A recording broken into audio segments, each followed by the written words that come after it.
Ancient civilizations feared it. A blood-red moon, it hung heavy in the sky, a crimson eye watching the earth. They whispered of its power, of its hunger, stories passed down through generations. They spoke of madness, of chaos unleashed. The elders warned of the night the moon would bleed, a night when the veil thinned, when the line between worlds blurred. They spoke of primal instincts awakened, of humanity stripped bare. Their warnings became legend. The stories faded, lost to time, dismissed as superstition. Modern man scoffed at the tales. They sought rational explanations. Astronomical events, nothing more, but the ancient dread remained.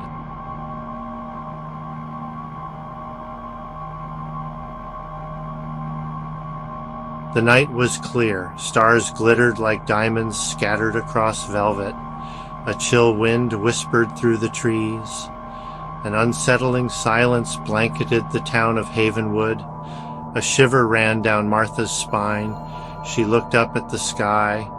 The moon hung high, full and bright. But something was wrong. A blood-red stain spread across the lunar surface. It pulsed, a slow, rhythmic beat, like a heart. Martha's breath caught in her throat. This was no ordinary lunar eclipse. The old stories flashed through her mind. The blood moon, the harbinger of chaos. Fear, cold and sharp, pierced her. This was not a night for stargazing. This was a night for fear, a night for hiding.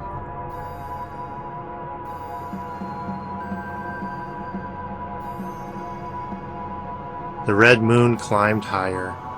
Its crimson light bathed Havenwood in an eerie glow. Shadows stretched and twisted, taking on monstrous forms. The air grew thick, heavy. A low growl echoed from the woods. It was followed by another and another. The sound sent chills down Martha's spine. Those were not the sounds of ordinary animals. The wind picked up, howling like a banshee. The trees swayed violently, their branches clawing at the sky. The temperature plummeted. The air crackled with an unseen energy. A wave of dizziness washed over Martha. Nausea rose in her throat. Something was terribly wrong. Tonight, the old stories were coming to life. Tonight, the red moon held sway.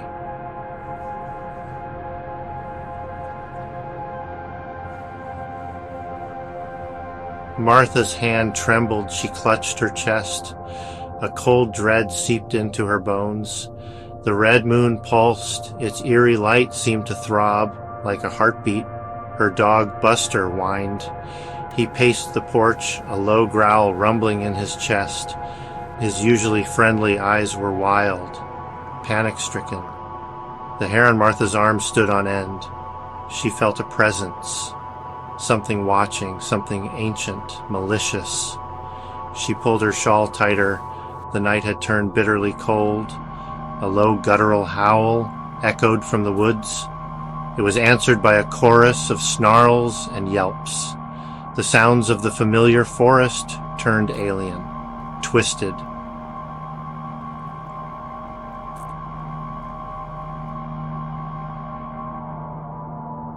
Section 2. The darkness stirs. Across town, Sheriff Davis felt a chill. He wasn't a superstitious man, but tonight was different. The air hung heavy, oppressive. His radio crackled, static, then a frantic voice, a farmer, babbling about his livestock, going mad, attacking each other. Davis felt a knot of unease in his stomach. This was not a normal night. He grabbed his keys. His hand hesitated over the shotgun above the mantel. He shook his head. Just an animal attack. Probably coyotes. But the red moon pulsed in the sky, and doubt gnawed at him. He pulled on his boots, stepped out into the night. The air felt charged, electric. He looked toward the woods. Something was coming, he could feel it.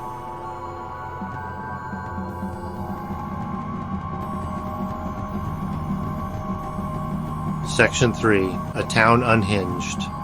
The first screams started subtly, a child's nightmare, a dog's startled bark. Then they escalated, growing louder, more desperate. Inside the diner, Sarah, a waitress, dropped a plate. It shattered on the floor, a bad omen. Outside, a car screeched, followed by the sickening thud of metal on metal. The diner door flew open. A man stumbled in. His eyes were wild. Blood streamed down his face. He babbled incoherently about his wife, about something in their house, something monstrous. Panic flared. People scrambled for the door, pushing, shoving, the thin veneer of civilization cracking under the pressure of primal fear. The red moon watched, a crimson eye in the sky, and it seemed to smile.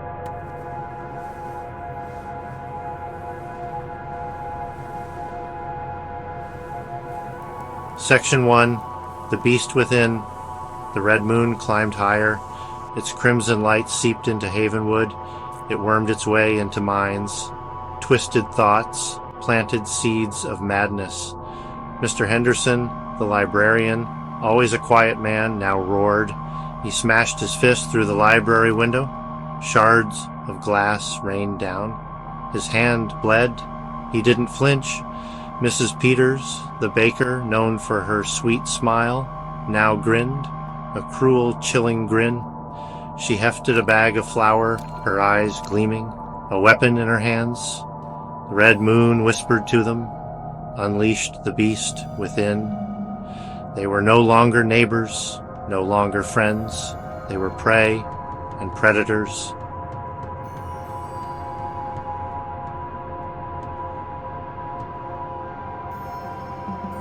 Section 2. Blood on the Streets.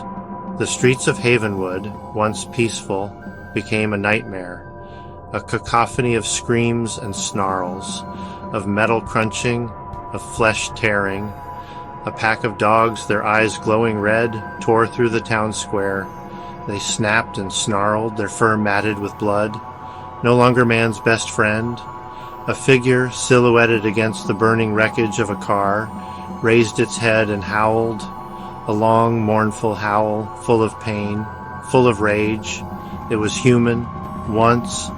The red moon bathed it all in its crimson light, a silent witness, a cruel orchestrator. The town of Havenwood was unraveling, thread by bloody thread.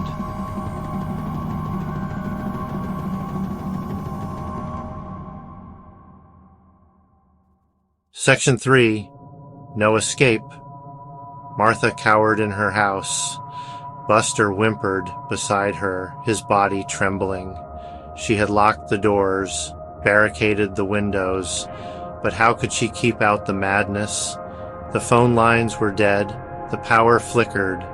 The red moon leered through the cracks in the boarded windows. Its light seemed to pulse in time with her racing heart. She heard a crash from upstairs. Buster growled, his teeth bared.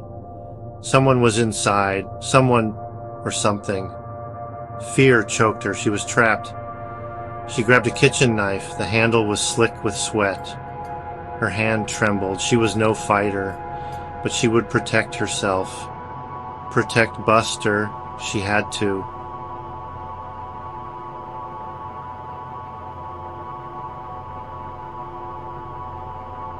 Section 4. The light fades. Sheriff Davis raced through the streets. His siren wailed a futile attempt to restore order, but there was no order left, only chaos and the ever-present watchful red moon. He slammed on the brakes, narrowly avoiding a figure that darted across the road. It was young Tommy Harper, his eyes wide with terror, his clothes torn. He was screaming for his mother. Davis felt a pang of despair. He couldn't save them all. He could barely comprehend what was happening. This wasn't a riot. This was something primal, something evil. He looked up at the red moon, its crimson light bathing the town in its malevolent glow. And for the first time in his life, Sheriff Davis felt a shiver of true fear. The light of reason was fading, and the darkness was winning.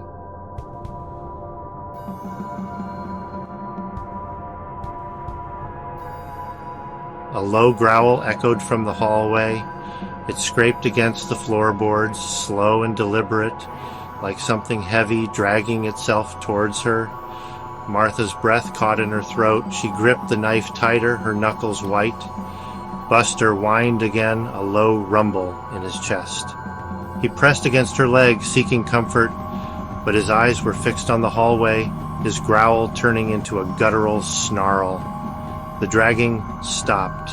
Silence. Heavy, suffocating silence. Martha strained her ears, trying to hear anything, but there was nothing but the pounding of her own heart and the eerie red light seeping through the boarded-up windows. Then a scratching sound. Faint at first, then growing louder, more insistent. It was coming from the other side of the living room wall. Something was clawing its way in.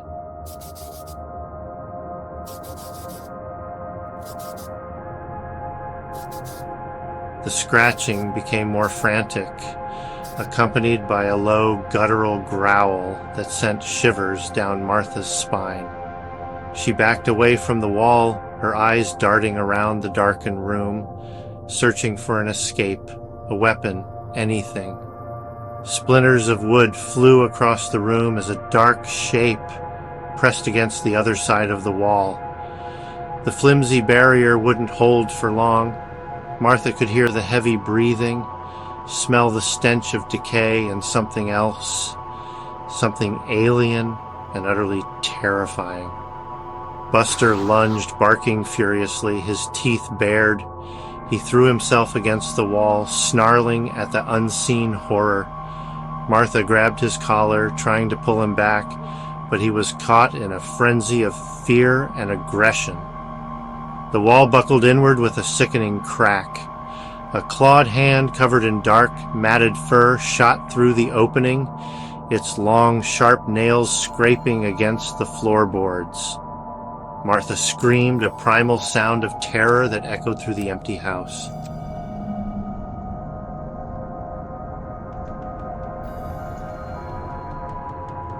Suddenly, headlights sliced through the red gloom outside. A truck engine roared, momentarily drowning out the growls and snarls within the house. Martha dared to hope. Could it be Sheriff Davis? Had he come back for her? The clawed hand retreated from the wall. The scratching and growling stopped. The creature on the other side was distracted, its attention drawn to the new arrival. A chance, however slim. Martha grabbed Buster's collar, dragging him away from the damaged wall. "Come on, boy," she whispered, her voice trembling. "We have to go. Now!" She fumbled with the lock on the back door, her hands shaking so badly she could barely turn the key. Each second stretched into an eternity as the sounds of chaos outside grew louder, closer.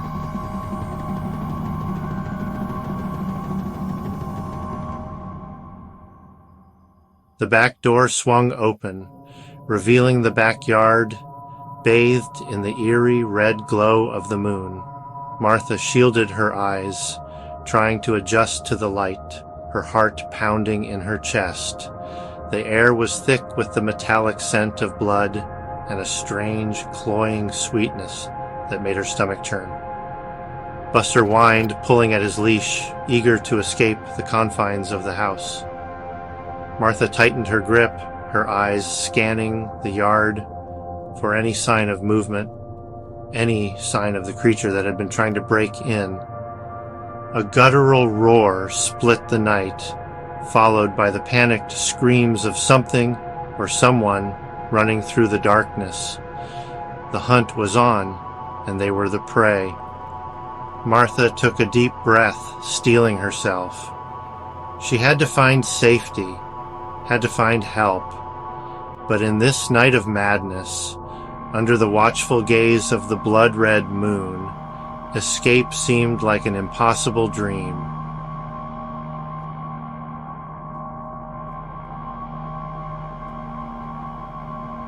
Martha ran. Buster strained at the leash. Pulling her forward, they raced through the backyard, past the skeletal remains of Mrs. Peterson's prize-winning roses, now trampled and torn. The air was alive with the sounds of chaos, screams, snarls, the echo of something heavy crashing through the woods. The red moon hung heavy in the sky, a malevolent eye watching their every move. It painted the world in shades of crimson and black, distorting familiar landmarks into grotesque shapes. The once peaceful town of Havenwood had become a hunting ground. Martha's lungs burned, her legs screamed for rest, but she didn't dare slow down. Not with the sounds of pursuit growing closer. Something was after them, something fast and relentless, driven by a hunger that chilled her to the bone. She risked a glance over her shoulder. Two glowing red eyes pierced the darkness, moving with unnatural speed through the trees. A low growl sent shivers down her spine. They had to find shelter, fast.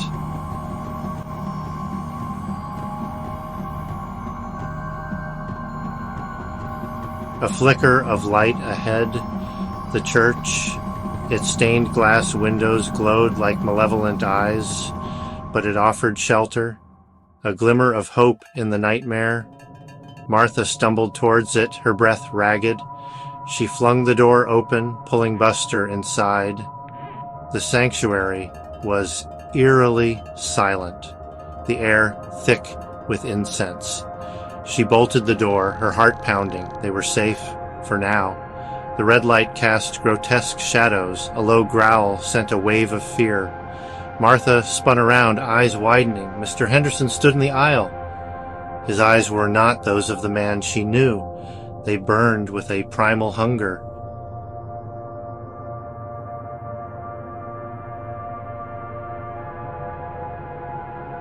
Section 3. The Red Hunger. Mr. Henderson snarled, his face twisted in rage. He lunged at Martha, claws outstretched. The scent of blood emanated from him. Martha screamed, dodging his grasp. Buster attacked Mr. Henderson. They collided in a flurry of fur and flesh. Martha scrambled back, terrified. Mr. Henderson was gone, replaced by a monster. The same hunger burned in Havenwood's eyes. The exit was blocked by their struggle. A deep pounding vibrated through the church. Something more terrifying was coming.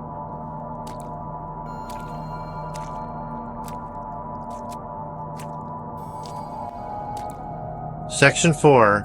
Revelation Under a Crimson Sky. The stained glass windows shattered inward, showering the church in shards of colored glass that glittered like blood diamonds in the red light. A creature of nightmare, its form shifting and writhing, squeezed through the shattered window, its eyes burning with a cold, ancient hunger. Martha, frozen in terror, could only watch as the creature, its body a mass of tentacles and teeth, descended on the struggling figures of Buster and Mr. Henderson. They were no match for this horror, their struggles ending with a sickening crunch and a final desperate whimper. The creature turned its burning gaze on Martha, its form shifting, resolving into something vaguely humanoid, yet utterly alien. It spoke then, its voice a chilling whisper that seemed to slither directly into her mind. The red moon hungers, it rasped, its form pulsing with a power that made Martha's blood run cold. And it has chosen this night to feed.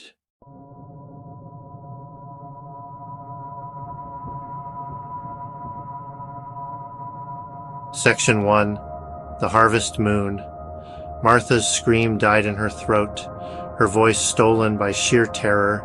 It towered over her, bathed in crimson light. Its eyes, cold and ancient, pierced her soul.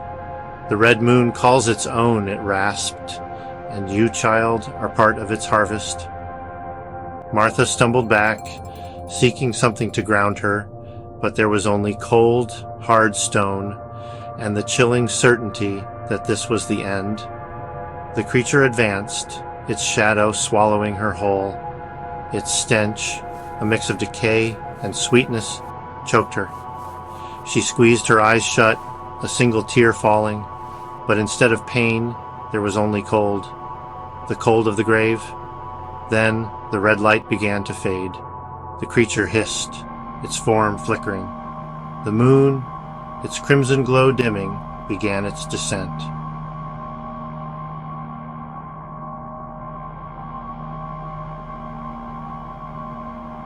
Section 2. A silence more terrifying. Martha opened her eyes. The creature was gone, vanished as if it had never been. The red light had faded, leaving behind the faint glow of the returning moon. The church was silent, the air thick with the lingering stench of decay. Buster lay still at the foot of the altar, his chest unmoving. Martha crawled towards him, her hand trembling as she reached for his neck. But there was none. Only the cold, still silence of death. Martha buried her face in his fur, her tears flowing freely now. She had lived through the night of the red moon. But at what cost? The town of Havenwood lay in ruins, its streets stained with the blood of neighbors. As the first rays of dawn pierced through the shattered windows, Martha knew one thing with chilling certainty. The red moon may have retreated, but the horror it unleashed would forever haunt the ruins of Havenwood, and she, the sole survivor, would forever bear the scars of the night the moon bled. The silence, broken only by the whisper of the wind through the shattered windows, was 1,000 times more terrifying than the screams that had filled the night.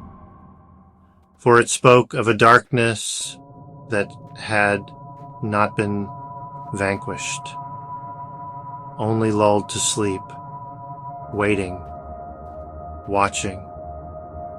For the next time, the red moon rose.